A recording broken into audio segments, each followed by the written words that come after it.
메리 크리스마스 하며 인사합니다. 성탄의 날이죠. 이 인사에는 기쁨으로 그리스도를 경배하자라는 의미가 담겨져 있습니다.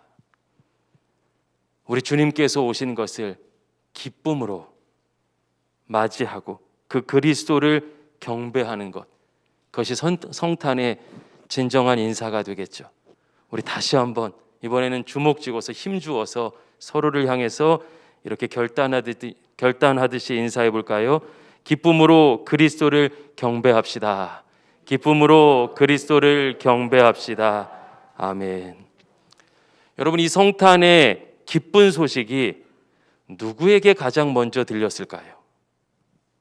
목자들이었습니다. 오늘 본문의 목자들이었습니다. 왜 목자였을까? 왜 첫 번째 사람이 목자였을까? 우리는 이런 질문이 생기죠. 또 여러 해석이 있습니다. 그런데 성경을 묵상하는 가장 좋은 방법은 성경이 말하고자 하는 것이 무엇인지에 집중하는 것입니다. 누가복음의 기자는 왜 목자였는가 보다는 이 기쁜 소식을 받은 목자들의 반응에 집중하고 있습니다. 우리 8절 말씀 보면은요, 베들레헴 지역의 목자들이 밤에 자기 양떼를 지키고 있었죠. 그때 호련히 주의 영광이 비추었습니다. 성경을 통해서 가늠하면 그 빛이 얼마나 환했을지, 그 밤에 한밤에 늘 똑같은 가장 어두운 밤이었는데 상상할 수 없는 환한 빛이 비추어지자 이들은 뭔가 심상치 않다는 것을 느꼈겠죠. 하나님의 영광을 보자 여러분, 그들은 두려워합니다. 당연하죠. 죄된 인간이 하나님의 영광을 보면 두려워하는 일은 당연한 것입니다. 진짜 문제는 오늘날이죠. 많은 사람들이 하나님을 알지도 못하고 두려워하지도 않습니다. 여러분, 이것이 이 시대가 정말 말세의 마지막 시대라는 증거인 것 같습니다. 두려움이 사라졌어요.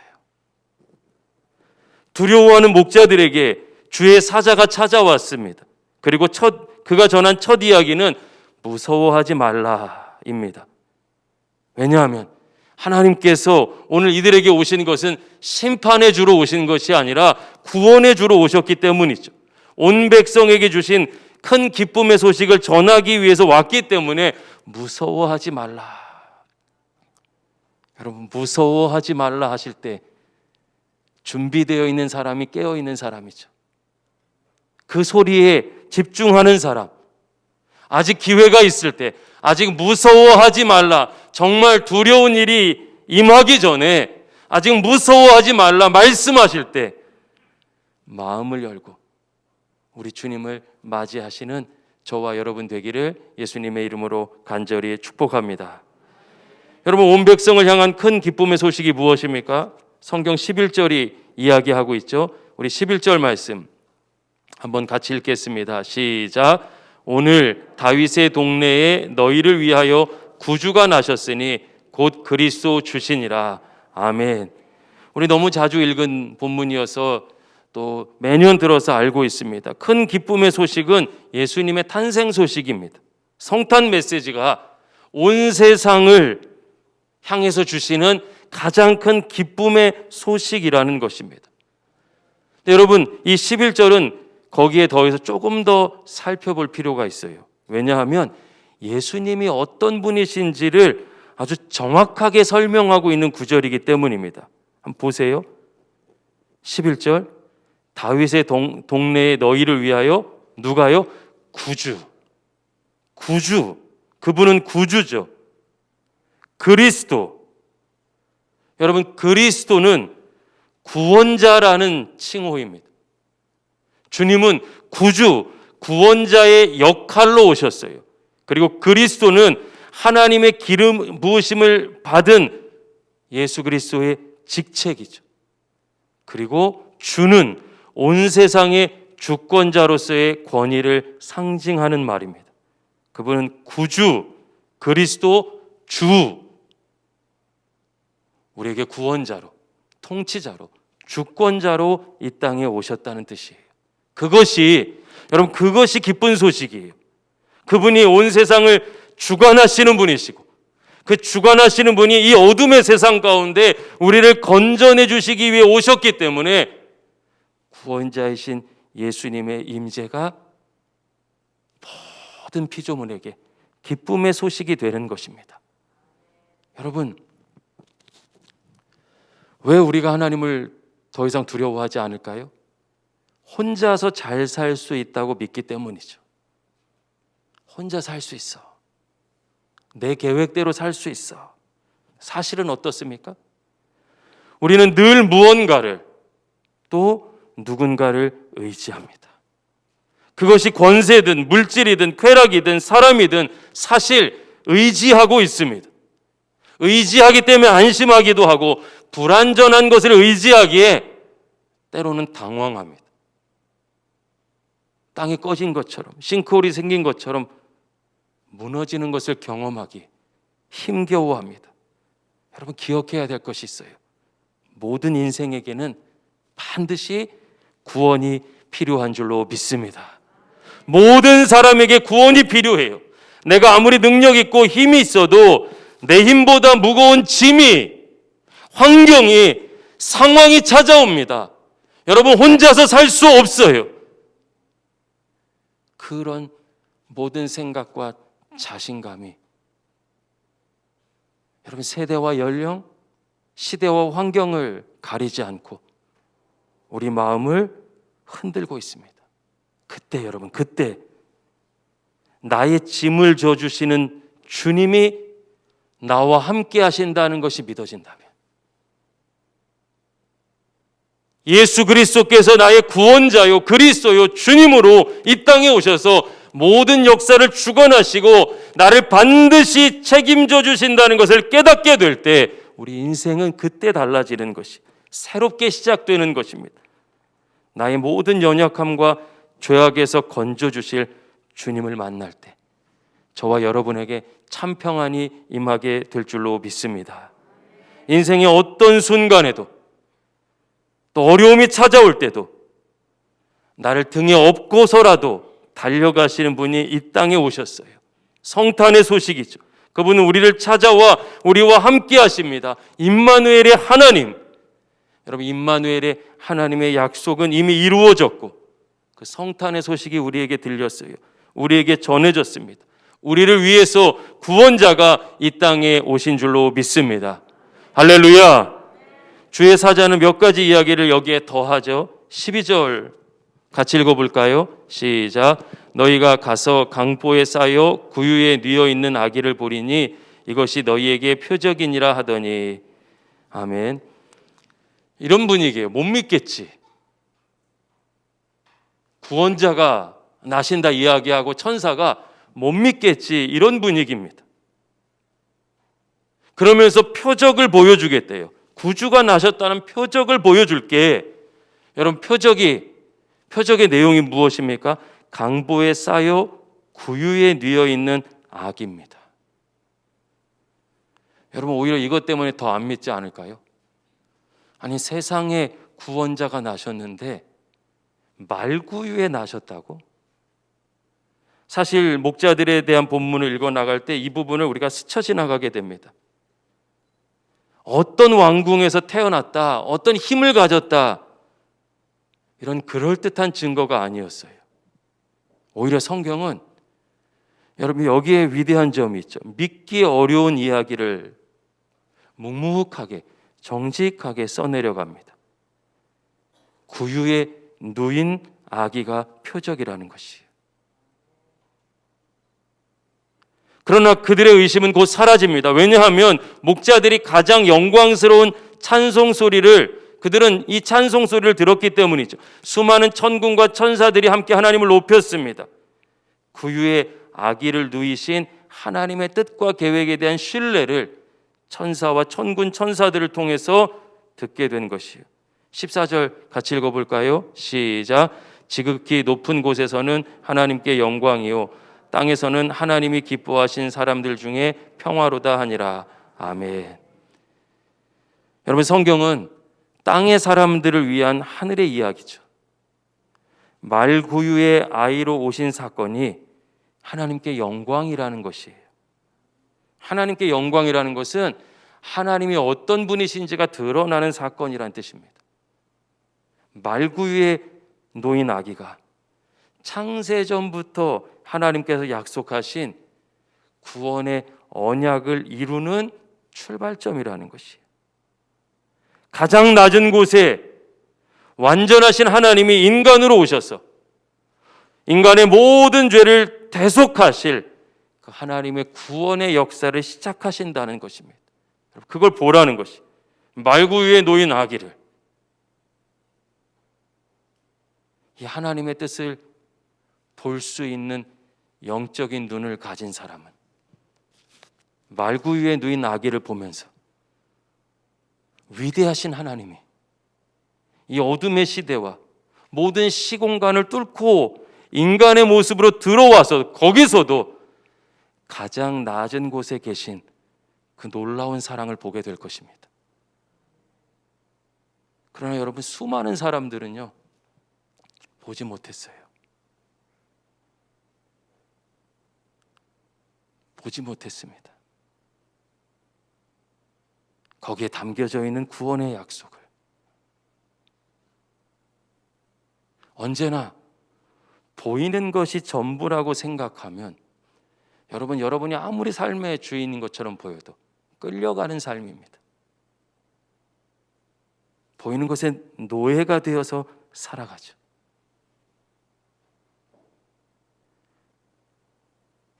그러나 주의 사자는 분명하게 전하죠. 그 초라한 구유에 누워져 있는 아기, 그리고 그 속에 담겨져 있는 하나님의 영광. 사랑하는 여러분, 그 하나님의 영광을 보는 영적인 눈이 뜨여진 저와 여러분이 되기를 간절히 기도합니다.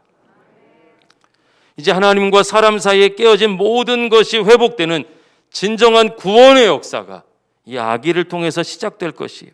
이 일을 위해서 주님께서 오셨죠. 육신을 입고 오셨죠. 이것이 온 백성을 향한 기쁨의 소식이라는 것입니다. 여러분, 누가복음 기자가 주목하는 것은 그 다음이에요. 이 소식을 들은 목자들의 반응입니다. 15절과 16절을 보면 목자들은 멈춰 있지 않았습니다. 이 순간이 굉장히 중요해요. 조금 더 많은 설명을 담아도, 성경을 담았어도 좋았겠다는 아쉬움도 남아요. 14절에서 15절 넘어갈 때 여러분, 목자들은 멈춰 있지 않았습니다. 보세요. 하늘에서 찬송 소리가 들리고 큰 빛이 임하고, 사람으로서는 그럴듯해 보이지 않는데 표적이라고 하는 하나님의 메시지도 전달됐어요. 정말 중요한 것은 그 다음이죠. 여러분, 우리는 하나님의 은혜가 사라졌다고 생각하는데 하나님 우리를 만나 주셨어요. 만나 주셨다는 것이 드러나는 장소는 어디입니까? 일상이죠. 다시 그 빛이 사라졌을 때, 분명히 그 음성은 들렸는데 그 음성이 들렸던 시간이 끝났을 때, 예배하는 자리에서, 말씀이 선포되는 자리에서, 때로는 부흥의 자리에서, 성경 공부하는 자리에서 여러분이 어느 날 하나님의 말씀이 하나님의 말씀으로 들리고 은혜 충만해서 믿음으로 사는 것이 너무 놀랍다고 감격하며 찬양할 때가 있어요. 하나님 날 만나 주셨다. 나를 사랑하신다. 내게 은혜 주셨다. 그런데 여러분, 그 다음 날, 정말 믿음이 드러나는 날은 그 다음 날이에요. 그 예배의 현장을 떠난 그 자리, 그 자리가 내가 만난 하나님을 믿는 믿음이 어떤 믿음인지를 증명하기 때문입니다.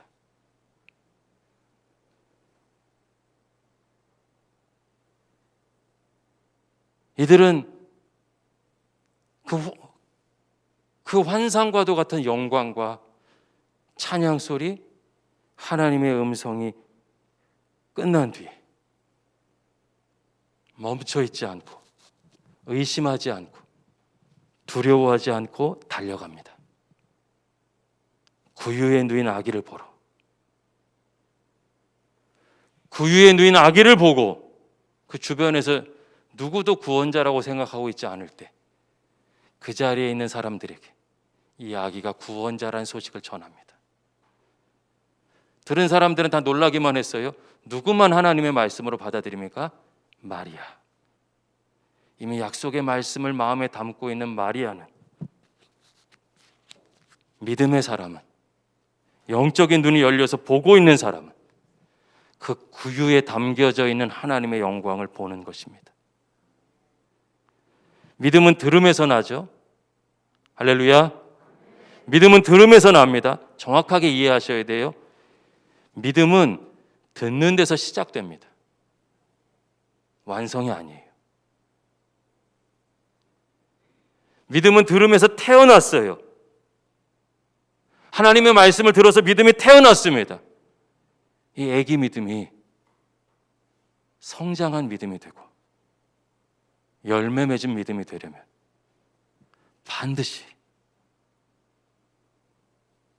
호련히 나타났던 주의 영광이 거치고 찬송 소리가 들렸던 그 자리를 떠나는 내 일상으로 돌아와 여전히 그 말씀을, 들은 말씀을 마음에 담고서 살아갈 때, 그때 믿음은 성장하고 완성되고 열매 맺게 되는 줄로 믿습니다.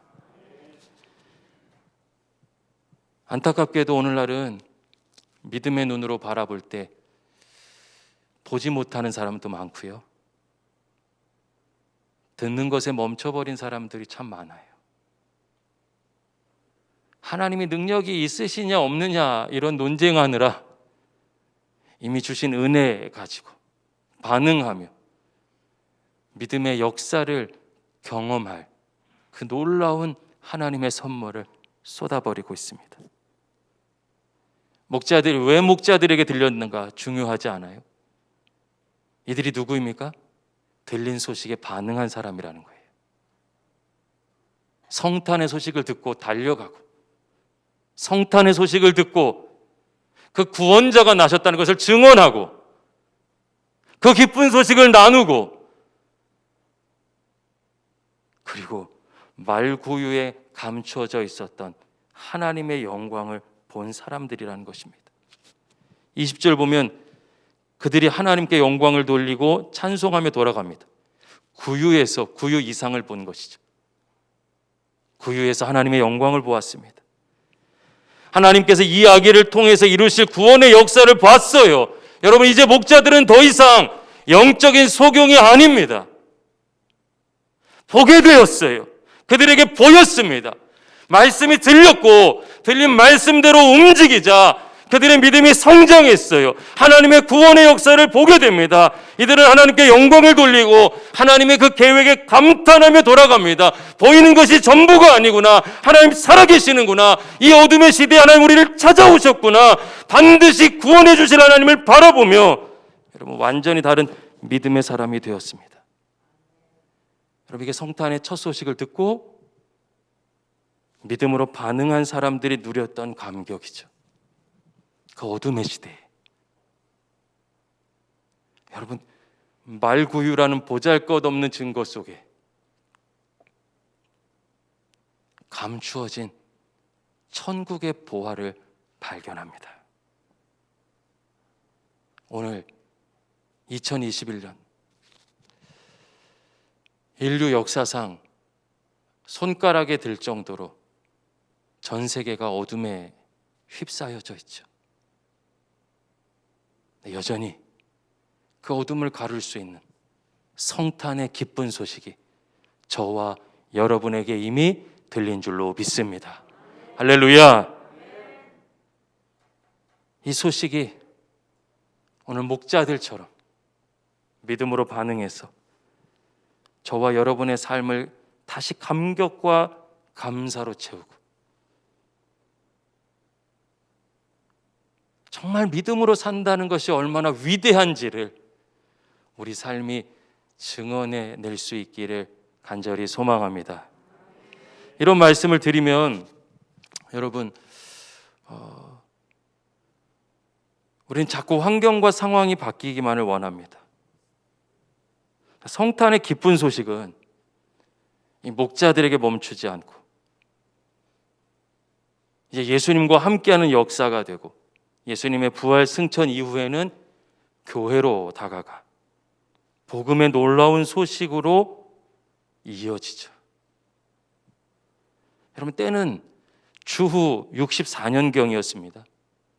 로마에 엄청난 화재가 발생해서 전 도시를 휩쓸었어요. 화재가 진화되어 갈 무렵 로마시의 상당한 지역이 완전히 잿더미로 변해버렸습니다. 그런데 그때 소문이 돌기 시작하는 것이에요. 악성 루머인 것처럼 가짜 뉴스인 것처럼 소문이 도는 것이요. 불지른 이가 알고 보니 황제라는 거예요. 황제가 자기 자신에게 취해서 백성들이 죽어가는 것은 아랑곳 않고 로마에 불을 지르게 시켰다. 네로 황제가 그랬다. 미쳤다. 이런 소문이 삽시간에 여러분 로마를 다 휩쓸어 버렸습니다. 당연히 가짜 뉴스라고 했겠죠. 그런데도 소문은 잠잠해지지 않는 것이 불길처럼 솟아오르기 시작했습니다. 희생양이 필요했어요. 그래서 로마는 마침내 그리스도인들을 그 화재의 희생양으로 삼기로 했습니다. 많은 그리스도인들이 로마의 방화 혐의로 체포되거나 구금되거나 처형되었어요. 살아남은 그리스도인들은 카타콤의 깊은 동굴로 숨어 들어가야 했습니다. 더러는 목숨을 보존하기 위해서 해외로 흩어졌어요. 그런데 이런 일련의 사건이 일어난 직후에 작은 책자 하나가, 여러분, 작은 정말 얇은 책 하나가 사람들 사이에 건네지기 시작하는 것이에요. 그리고 이 소책자는 이렇게 시작하고 있었습니다. 하나님의 아들 예수 그리스도 복음의 시작이라. 할렐루야. 마가복음이에요. 복음서의 첫 번째 책 마가복음입니다. 복음은요, 환경이 좋을 때 그 능력을 자랑하며 전해진 것이 아닙니다. 가장 고통스러운 어둠의 시대에 이들은 신앙으로 고백하는 것이에요. 세상이 아니다. 세상의 주인은 세상이 아니다. 황제가 아니다. 하나님의 아들이다. 그분이 이 땅에 육신을 입고 우리를 오셨고 십자가에 죽으셨으며 부활 승천하셨고 성령으로 다시 오셨다. 오늘 나와 함께 하신다. 이 복음의 소식이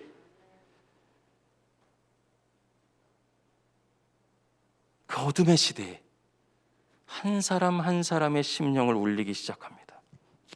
쫓기면서도 핍박을 받으면서도 흩어지면서도 잠잠할 수가 없었어요. 예수 그리스도가 하나님의 아들이시고 예수 그리스도가 우리의 구원자다라는 이 기쁨의 소식, 승리의 소식을 전하지 않을 수가 없었습니다. 인생에서 결정적인 손해를 보기도 하고 전 재산을 잃어버려도 때로는 카타콤의 깊은 동굴 속에 숨어들면서도 세상의 가장 화려한 로마 이 전체 도시에 알리고 싶었던 진짜 기쁨의 소식은 세상 권력과 물질이 아니라 하나님의 아들 예수 그리스도가 참된 기쁜 소식의 시작이라는 사실이었습니다. 이들은요, 이 복음만이 이 시대의 유일한 소망이라고 믿었습니다. 복음은 그렇게 살아 움직이면서 어둠의 시대 1세기를 지나고 2세기를 지나고 3세기를 지나고 4세기를 지나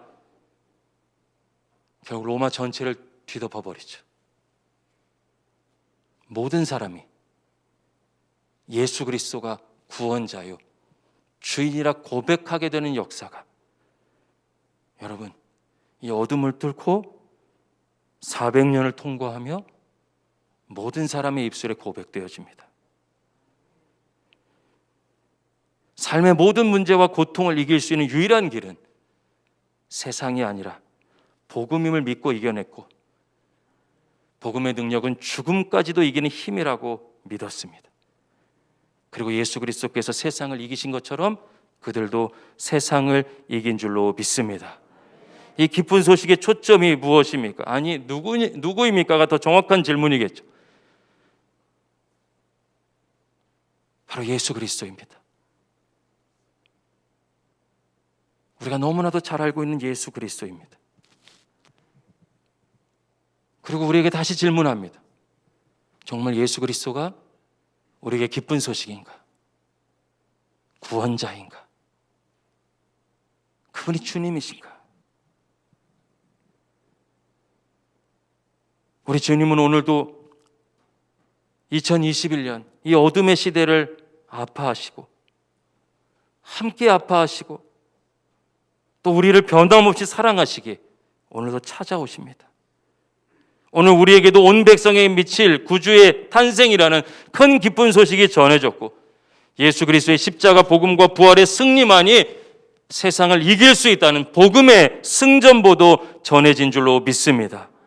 기쁜 소식을 듣고 멈추지 않고 듣는 것에 무너지지 않고 거기에 머물러 있지 않고 움직였을 때 믿음이 성장하고 완성된 것처럼 여러분 오늘 우리가 다시 이 기쁜 소식을 내 마음에 전하고 사랑하는 가족들에게 전하고 이웃들에게 전하며 세상이 교회와 신앙에 대해서 아무리 오해를 하고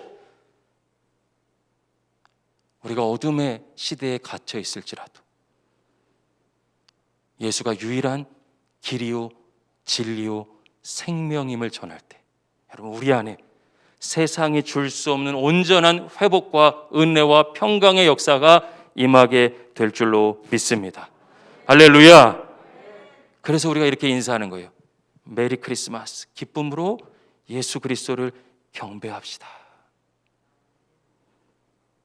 어둠의 시대에 목자들이 누렸던 그 엄청난 하늘의 기쁨과 환난과 핍박의 시대 초대교회 성도들이 그 모든 것을 이기며 누렸던 복음의 능력이 오늘 2021년 이 성탄의 아침 다시 우리에게 시작되기를 예수님의 이름으로 간절히 축원합니다.